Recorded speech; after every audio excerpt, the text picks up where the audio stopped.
Her name is Valerie Fitzgerald. She's one of the top agents in the country. She is an absolute powerhouse in the luxury real estate business, and she's with Coldwell Banker Realty in Los Angeles. I admire her deeply, and I cannot wait to bring her to you. But first, I want to show you her own brag moment by showing you a little taste of a TED Talk that she did. Here we go.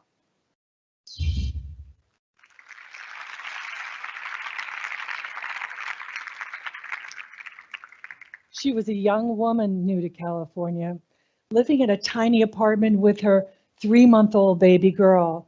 She was alone, afraid, and poor. She used to have a luxurious lifestyle as a fashion model, but those modeling years passed her by, and she had no higher education, no skills, and no backup plan. And Prince Charming, well, his violent streak is what caused her to leave New York. She looked into her baby's wide blue eyes and she said, I don't know what I'm going to do. I don't know how I'm going to do it, but I'm going to create a great life for us. I promise you. Today, that woman is an entrepreneur, a philanthropist, and a business executive. And I know a little bit about her because I'm Valerie Fitzgerald, and this is my story.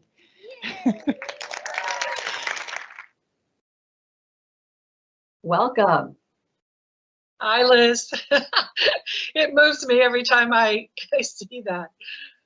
Oh my gosh, I'm your TED Talk is my new favorite thing. I take it on my walks and I've listened to you over and over again. I really am honored to meet you. That doesn't even begin to capture. That's where you came from, and to think today your success in the real estate market. You're also an author. You were on the hit series Selling LA. I mean, you're really just a powerhouse. But you have this incredible message in your TED Talk, and people will get a chance to see it. But you talk about how you have to honor your past, and you have to find your purpose, and you have to really know your value. And I want to talk about that because I think knowing your value is such a great basis for how you promote yourself. So let's do just a quick dive through your TED Talk. How do you honor your past? Well, I kind of start out with the 3 principles of my TED Talk, and they're, of course, they're about me, and hopefully it means it resounds with some other people too. But my 3 principles were: respect your past, which is basically to acknowledge what is your past and decide to let it go and move on. The second one is find your purpose, and to me that was what drives you. Maybe your purpose is a loved one, your career, a sport, philanthropy. What makes you really happy? My purpose, of course, was my daughter, because I raised her as a single mother, and I just held that purpose the entire time I was building my business. Think of how far you will go to pursue and fulfill your purpose. So those are things I really thought about, and that were building blocks to building my business. The third one was know your value, and I think that's a hard one for a lot of people, because we don't stop and think about what our value might be. Because we're basically all fundamentally the same, but we need to trust ourselves. We need to know that, to follow our instincts, and know that mistakes are just part of this journey, and that we're learning to respond, absorb and adapt, and recover from what might happen in life. And that sort of takes me into how I do the marketing and all of that, because building a real estate business is about learning as you go along. There's really no playbook, and you test things, and you test your promotion, you test this doesn't work, and that's kind of.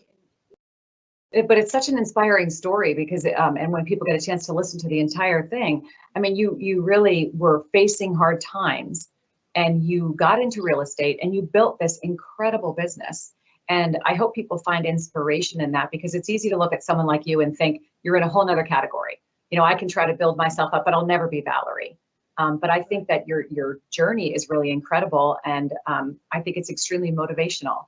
And so you achieved some of that you must have achieved some of that by telling your story, not just the TED Talk, but along the way, how did you get the word out about you? How did you get to express yourself in order to earn the business, to get clients to know you? Well, I think at the very beginning, as I wrote in my book about it, is that I had no babysitter, so I had to take her with me. So I had to take my baby with me, and she was on my hip at listing appointments. I'd have her bottles in my pocket. I'd be talking to this. I'd say my babysitter was sick when I didn't have one. I would take her in the car to showings. I mean, she was always with me. So people were like, who's this woman going around with this baby and this little kid all the time? I had open Sunday open houses. I was changing her diapers. One time I left the diapers in this guy's garbage, and he called me up and said, never do that again. My girlfriends don't like it. My mother doesn't like it, and my girlfriends don't understand it. So everybody kind of knew my story from that, always having to have her with me. She slept under my desk when she was 3 months old, 4 months old, 5 months old. So it was just part of my daily routine, was having her with me. So and it expressed who you were. It told your story. It expressed who you were, that you were, determined, hardworking. And you talk a lot about resiliency too. You talk about stackers. I would love for you to share your view on stackers. Well, stackers for me are on. I remember during that time, there were so many issues that come flying at you. You're dealing with no money, that you're trying to learn business, you've got a baby, you've got so many things going on.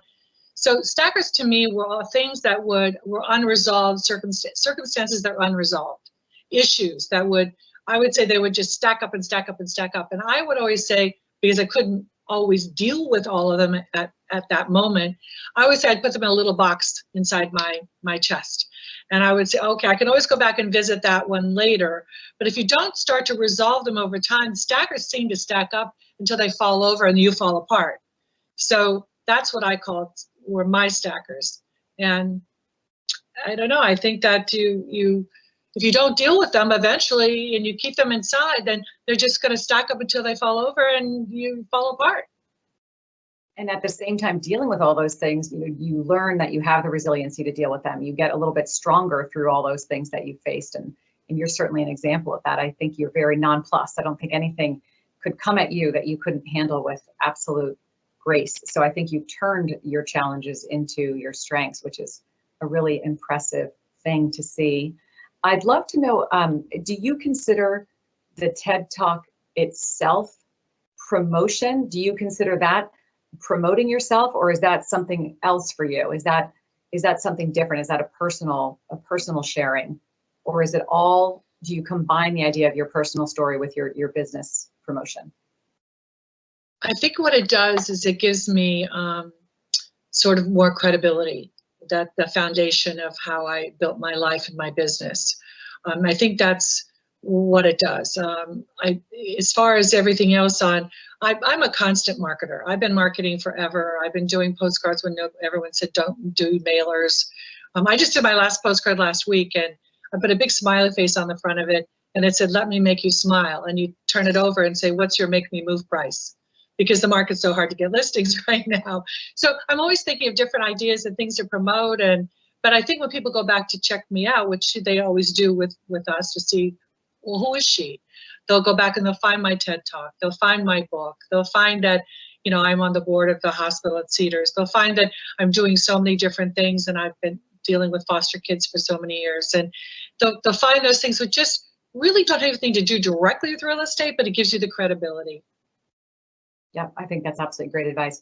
The things that you genuinely care about and the things that you put the rest of you into, the rest of your time into, they demonstrate who you are, and they ultimately bring you the credibility with clients and for your business. I think that's a really important message, and I thank you for that.